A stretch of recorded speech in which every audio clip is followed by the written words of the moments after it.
All right. Hello, everybody. Welcome to another edition of the Lone Star Under the Rising Sun podcast. Today, we're going to talk about a few different things. No guest today. But there's a lot to talk about. There's been a lot of recent news that's been happening over here in Japan. Right now is, well, let's just say in a little less than 1 month, Japan will enter a new era.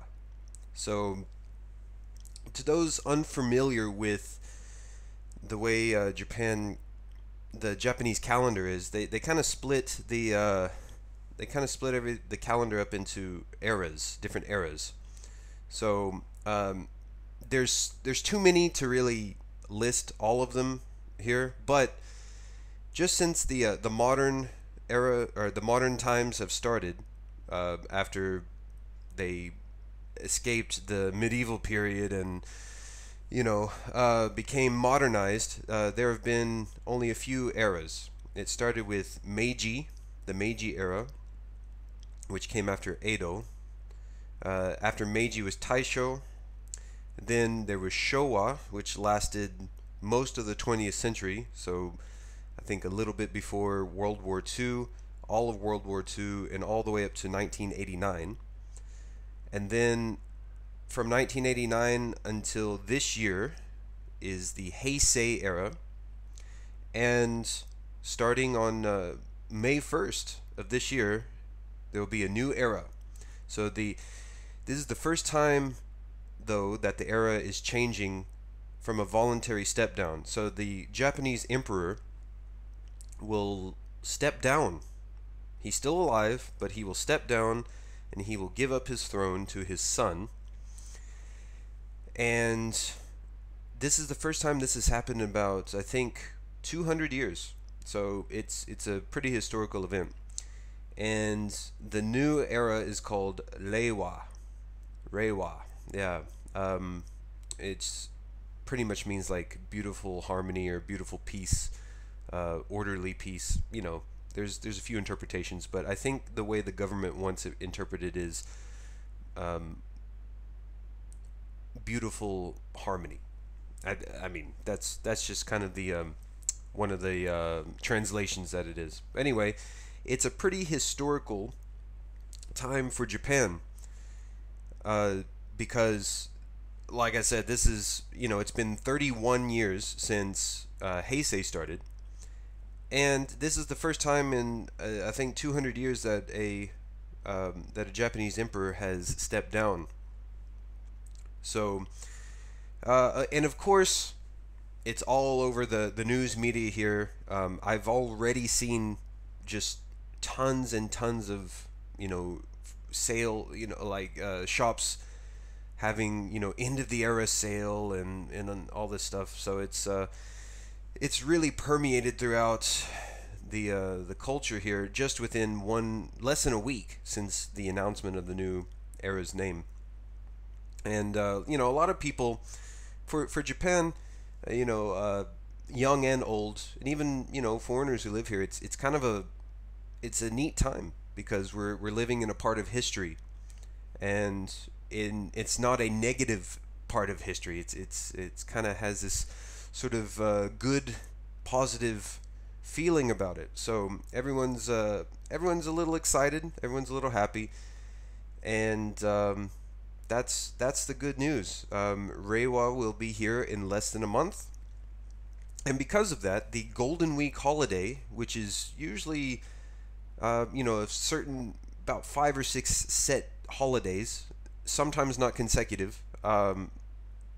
Instead of those 4 or 5 holidays, they're giving 2 extra holidays to where the weekends and the normal Golden Week holidays all connect together for 10 consecutive days off.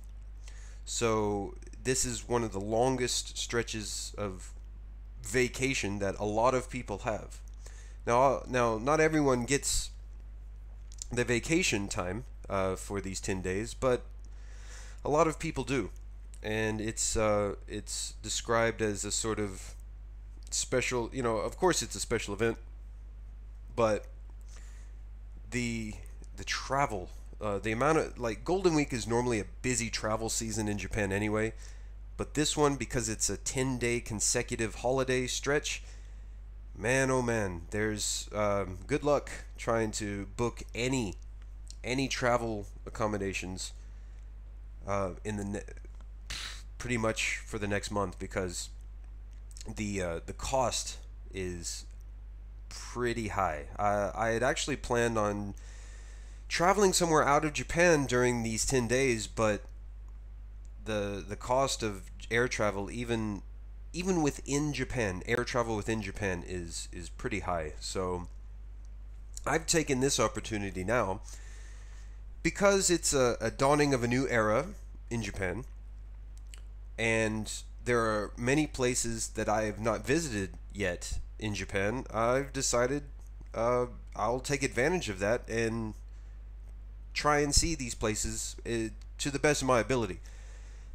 Um, Whatever the cost, because it's a once in a lifetime, pretty much once in a lifetime, or maybe twice in a lifetime, depending, event. So there are certain places I haven't been to in Japan in the 10 plus years I've been here, so I might as well take advantage of the opportunity and have a good time, see parts of the country that I haven't seen before. So that's good. Um, but it's not only a new season, or sorry, it's not only a new era, but it's a dawning of a new season, really. Spring has started, and it is cherry blossom viewing season, hanami season. And I think today is probably, for at least where I live, it's probably the last official hanami day.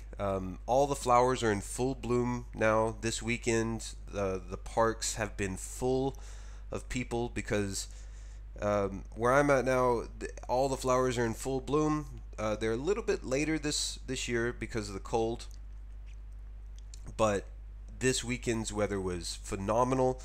Very warm, very sunny, full bloom flowers. So it's probably been the best weather for flower viewing um, in years, in literal years. So everyone is out today.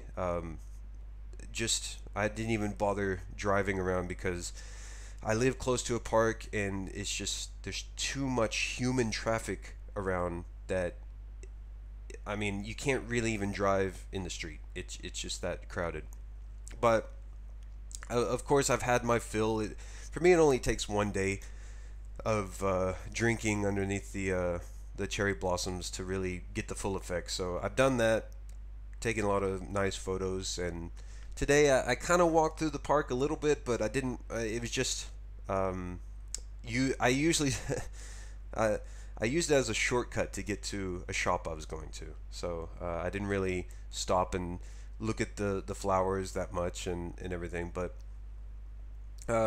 this time of the year, for me, I always enjoy this time of the year because the weather's getting warmer, the days are longer. That means summertime, which is my favorite season.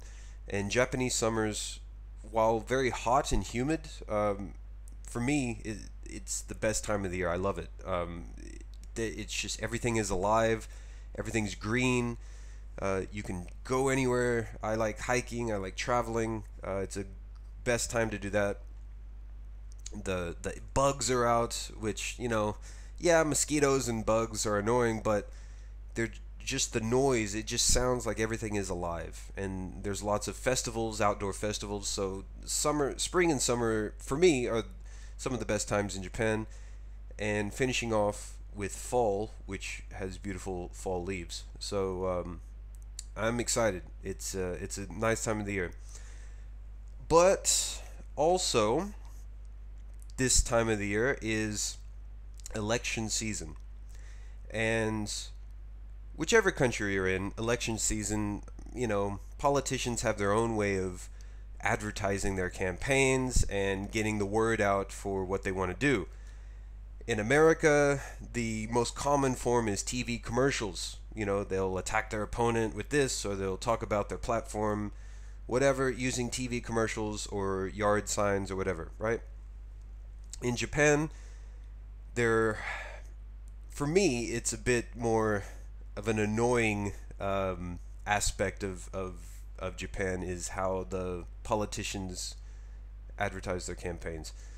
The biggest, most annoying thing is they'll drive around in vans with loudspeakers, driving all around the city with a pretty much like 4 or 5 bullhorns on top of the van, just shouting their campaign slogans and vote for me, vote for us, and whatnot. And that in itself is okay, yeah, it's fine, but they do it at all hours of the day, except nighttime, really, which thank God they don't. But I swear, maybe yesterday morning, about 7:30 in the morning, still trying to sleep. It's my weekend, and I'm woken up by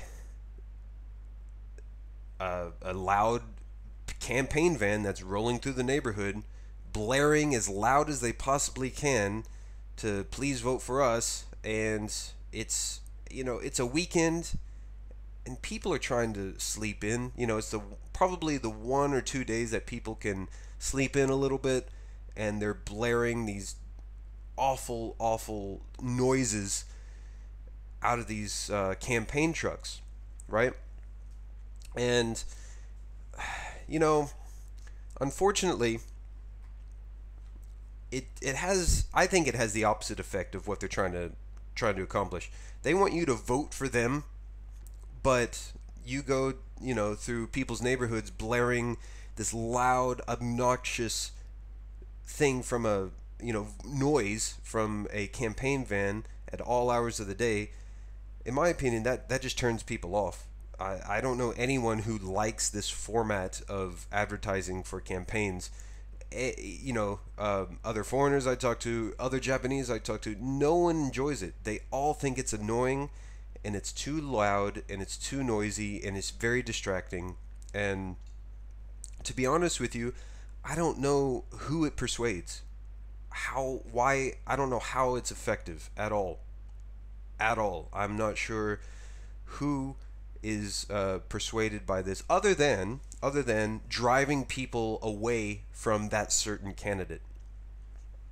So to me, I think they need to change their strategy if they're going to try and persuade people this way. Another way, which is more, it's more the same. It's still with the bullhorn. It's still with the shouting and the campaigns, but it's more centralized, localized, which I can understand. They'll pick a fairly public spot where a lot of people travel, and the politician themselves will be there, and they'll like stand on top of the van with a bullhorn, and they'll talk to people and everything. And I understand that. That's fine. That's like a normal campaign rally. Fine, whatever. At least it's centralized, and people are not like forced to hear it in their own homes, right? So, and I don't really think Japan's caught on to the TV campaigns either. I'm not sure why, but yeah, political posters everywhere. Elections are coming soon. I'm just hoping it'll be over with quickly so I can get some sleep in the morning. But yeah, the new season, new campaign season, unfortunately, as well as the dawning of a new era for Japan, which is, like I said, it's very, very historical, very historical. So the current emperor is in his late 80s. I think he's 89, stepping down. He's not necessarily in ill health, but he's getting up there in age, and I think he just realizes that, he doesn't have a lot of time left, and to fulfill whatever duties that he actually has, because right now the Japanese emperor is just more of a name. He doesn't really have any real power.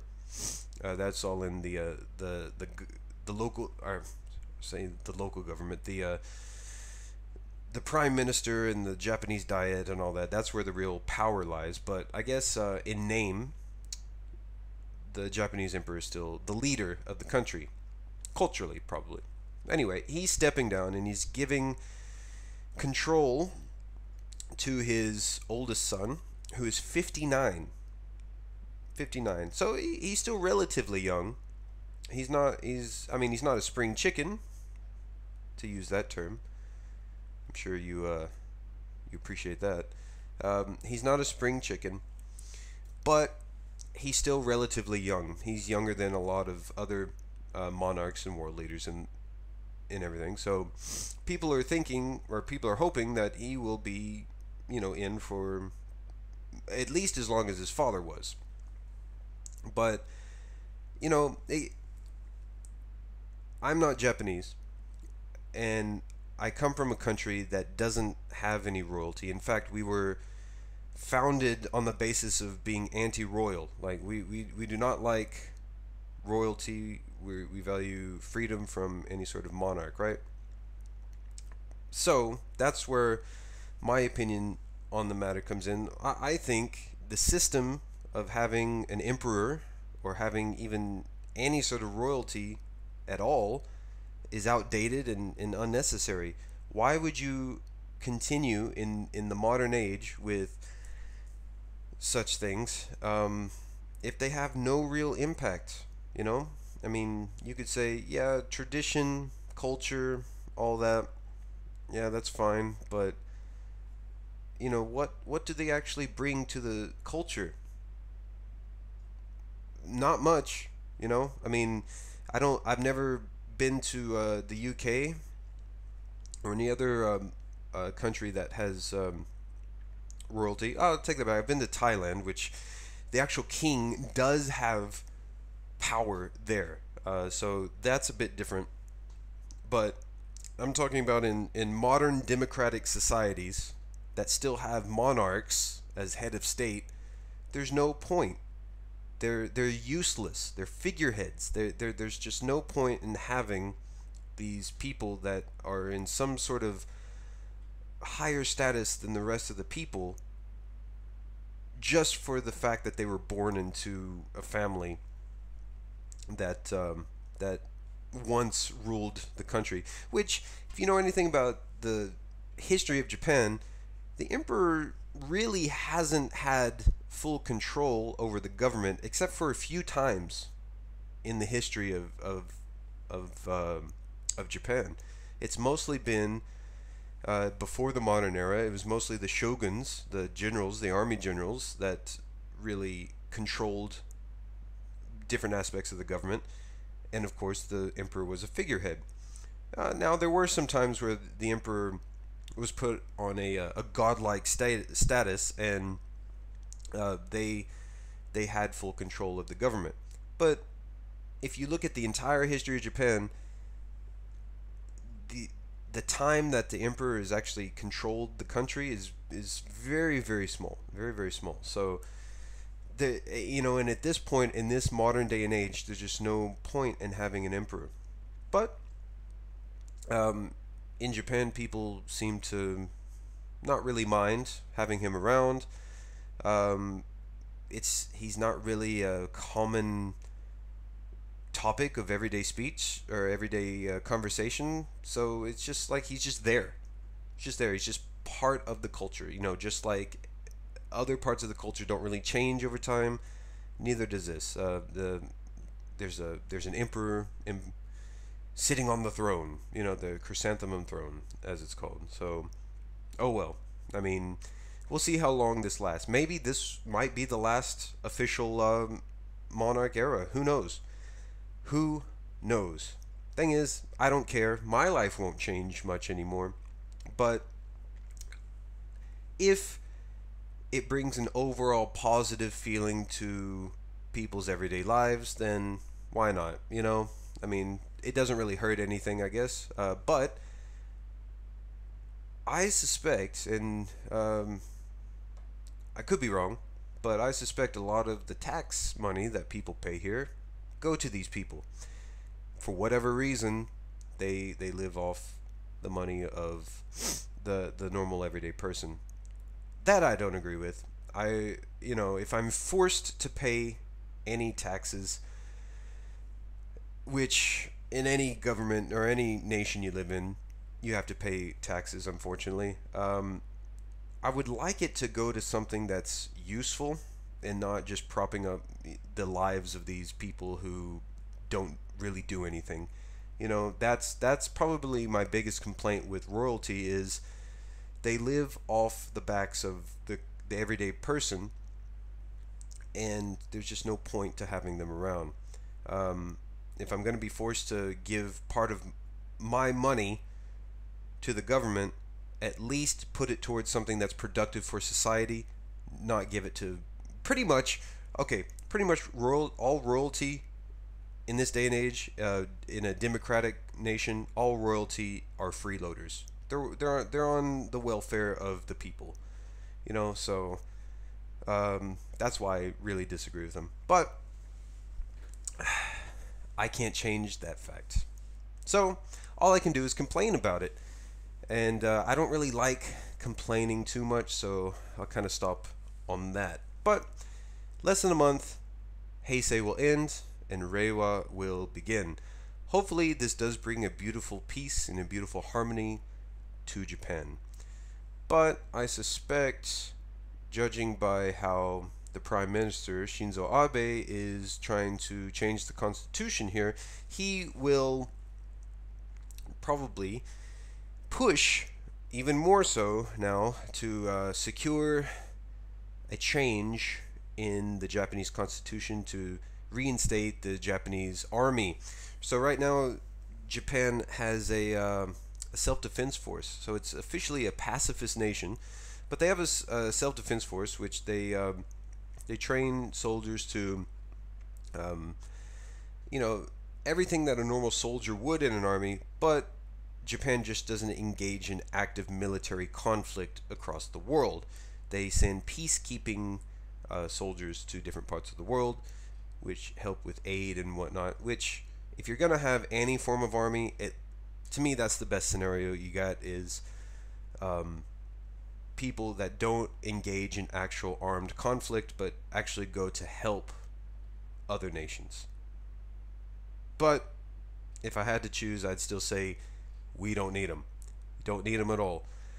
All you need is someone to protect the people that are living on the land that they live on, and I think you don't really even need that.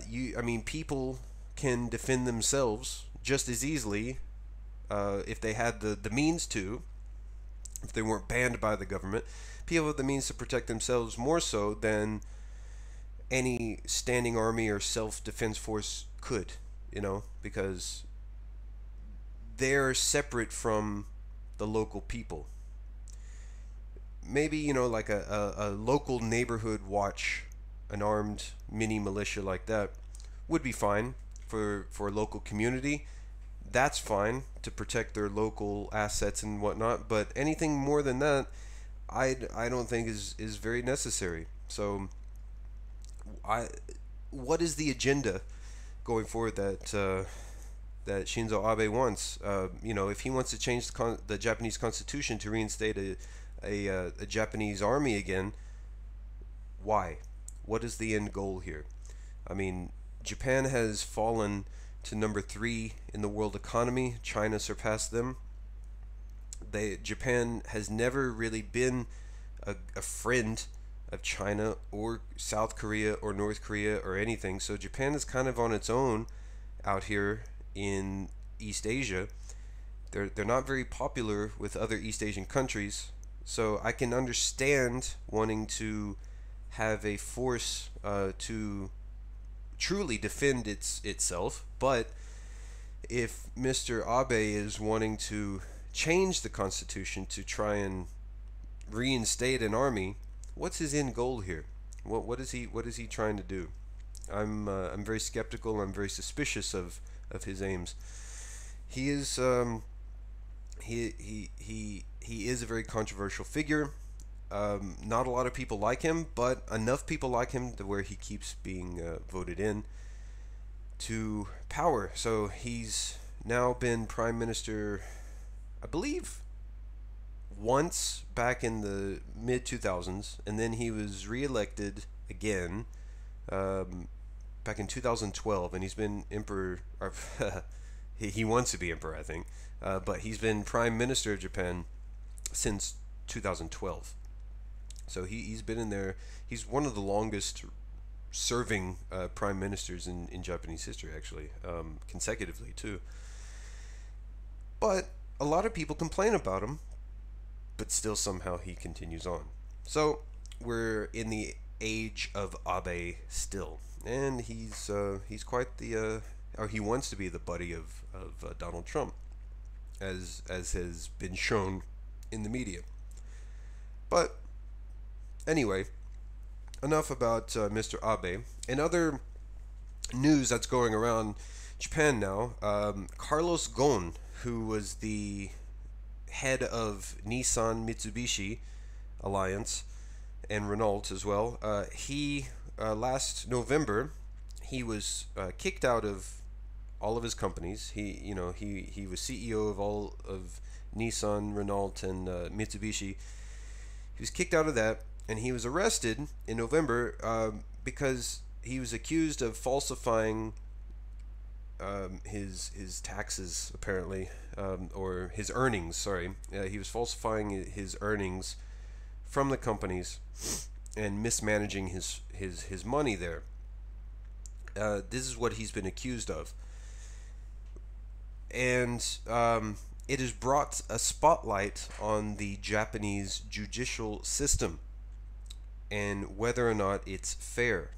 So, if you don't know, Japan, in terms of crime, Japan is a very safe country. In terms of violent crime, I should say. There's very little violent crime in Japan.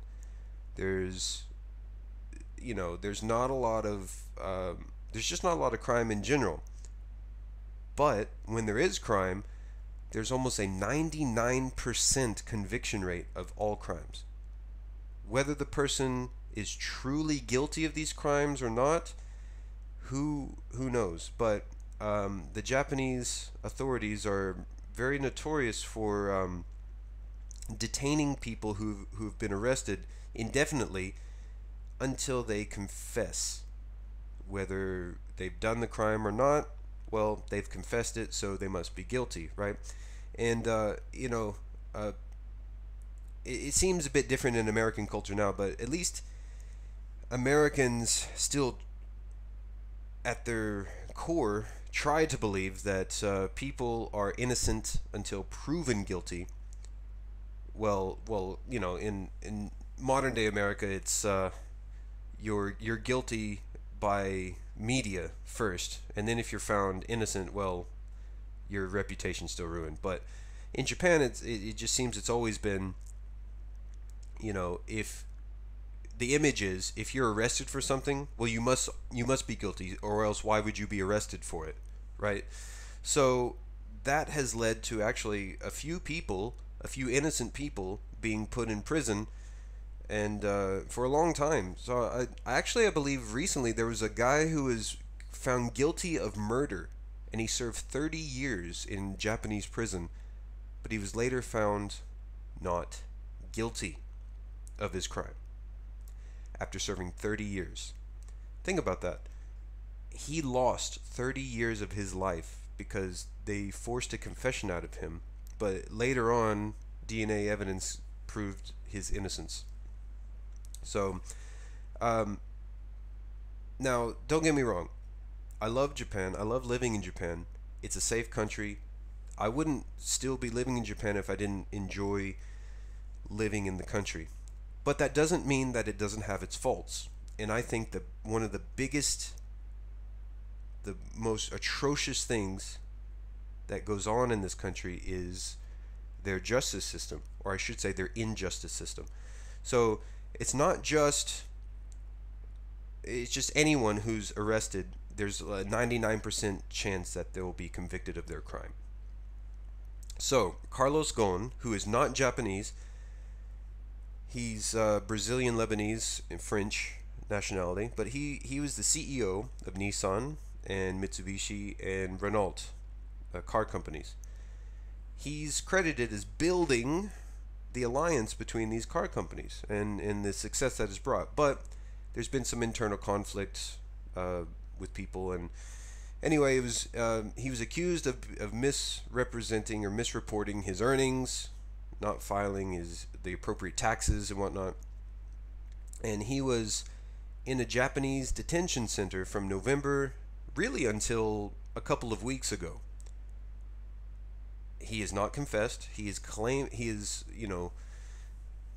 been steadfast in his innocence, and he was finally able to get bail a couple of weeks ago on the condition that he couldn't access the internet unless it was at his lawyer's office, and he couldn't.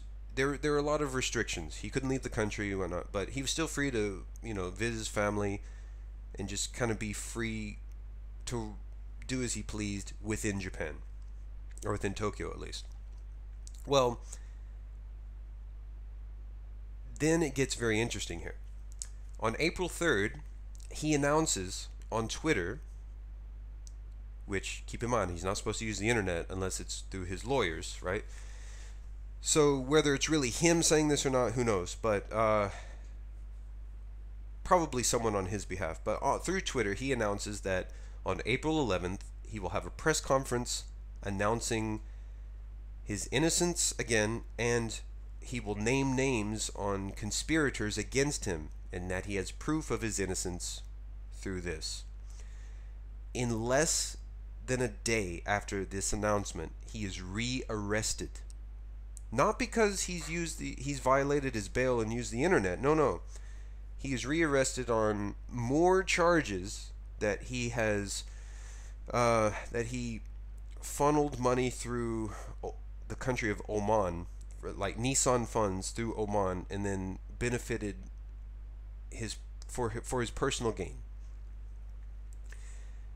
So it just seems like any time that he's up for, like, his arrest time is up, and they have to let him go because they haven't brought any charges against him, they find something else to arrest him for, to try and keep him indefinitely detained. So this has brought the light on the national news front the amount of injustice that goes on in this country, because he has not actually officially been charged with any crime, yet he has not really been truly free since November. He's been detained. He's had 2 weeks of freedom in that amount of time, and they keep re-arresting him, but they won't charge him for any crimes yet. But in Japan, you talk to everyday people who watch the news media here. It's like, oh yeah, he's guilty. He hasn't. Why would he be arrested so many times if he was not guilty? Whether Carlos Ghosn is guilty or not, I don't know.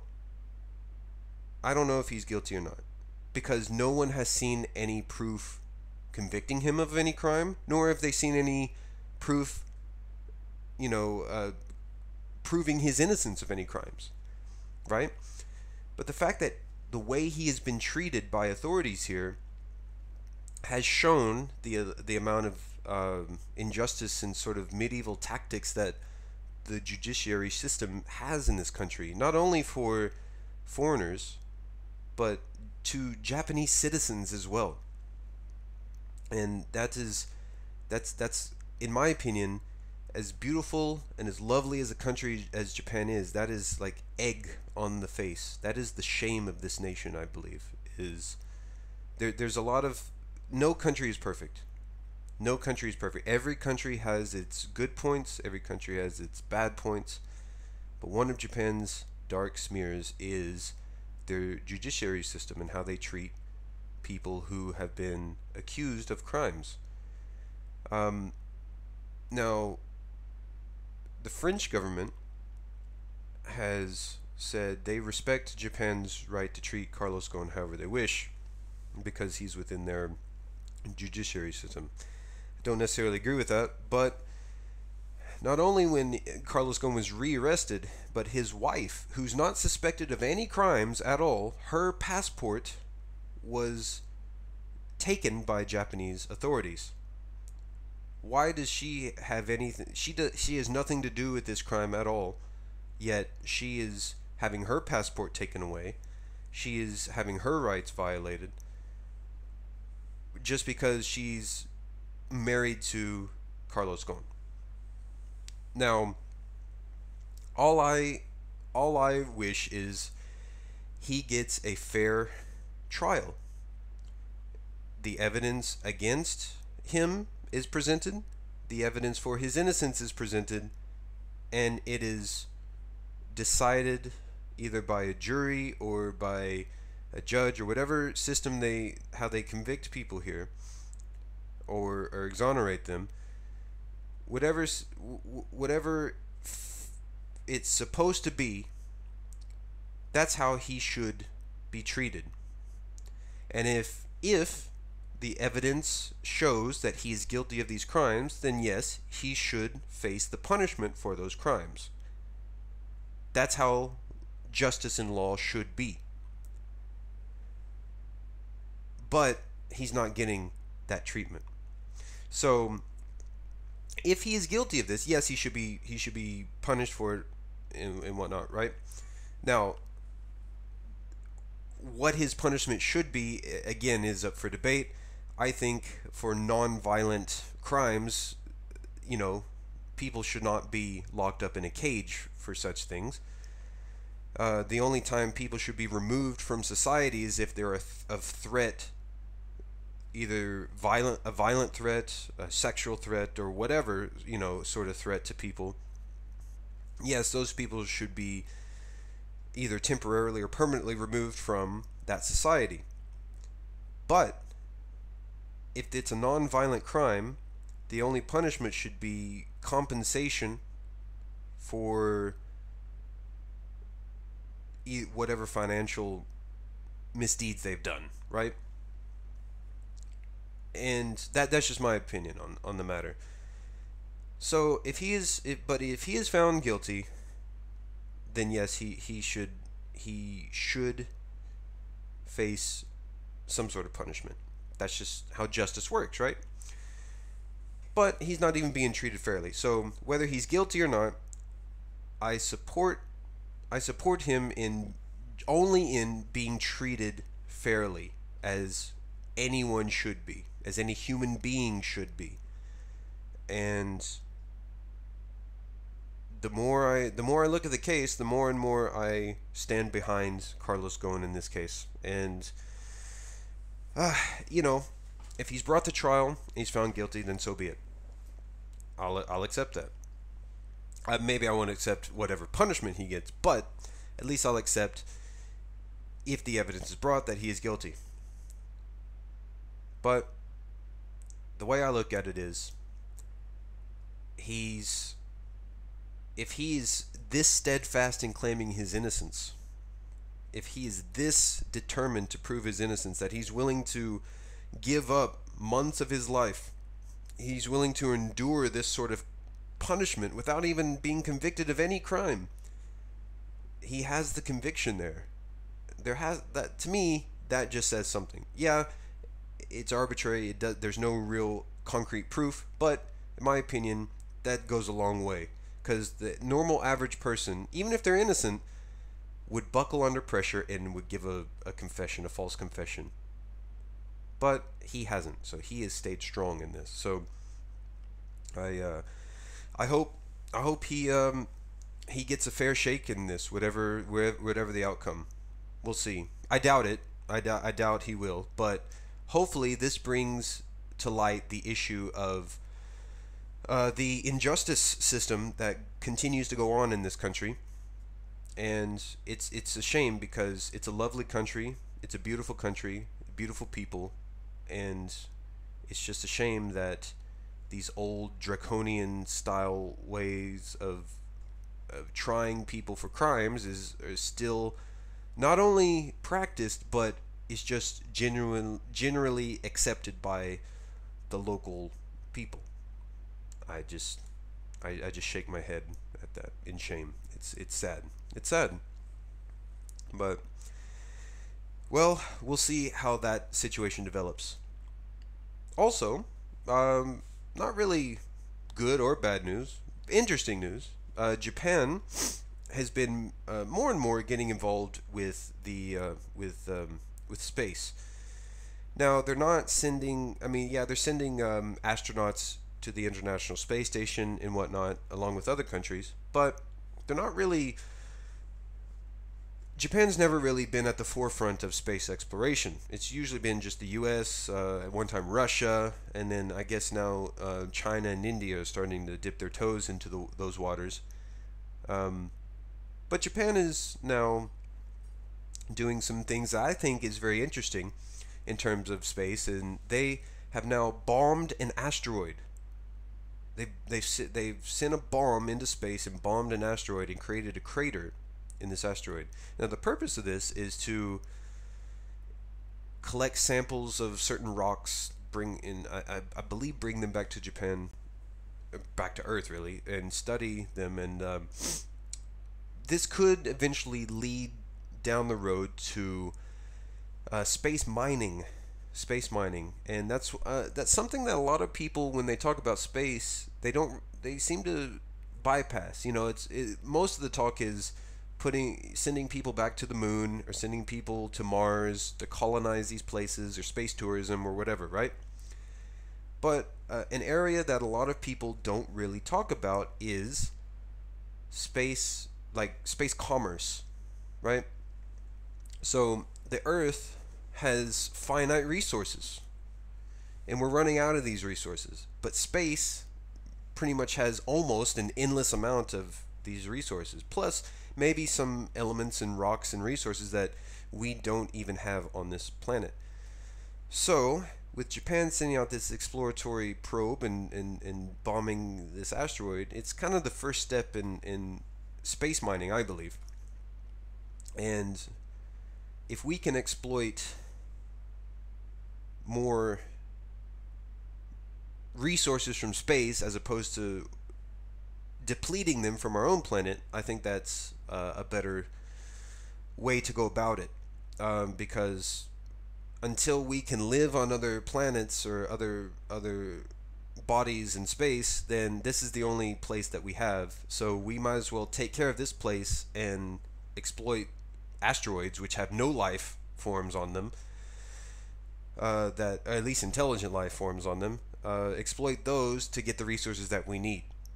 So kudos to Japan for that. That is a great thing to hear. But also Japan's been very good with I forgot the name, but basically they have a satellite up in space that takes HD photographs of Earth every 4 minutes, I believe. So to all you flat earthers out there, well, try and disprove all these images coming from that satellite. So anyway, that's there's a few other news stories going around Japan, but these were the biggest ones. The new era, Carlos Ghosn, the space exploration. So that's all I have for today. There will be guests in the coming weeks. There will be more guests, so stay tuned for that. But also there will be podcasts like this where I talk about the everyday the goings on in Japan that not a lot of people talk about. So and anything that just captures my interest, I'll present to you guys. So if you enjoy the podcast, this is the part of the podcast. I don't have any sponsors yet, but this is part of the podcast which I talk to you about. At least if you like it, share it around, give it the likes, give it the shares, blah blah blah blah. You know the drill. And no, but I really mean that. I appreciate everyone who does listen to this podcast. I like you guys. Thank you. Because without you, I wouldn't keep doing this. I've gotten a lot of positive feedback about this podcast, so thank you guys very much for that. Thank you for continuing to listen to this, and please keep enjoying the podcast. So, without further ado, I'll leave it at that, and I'll see you guys next time.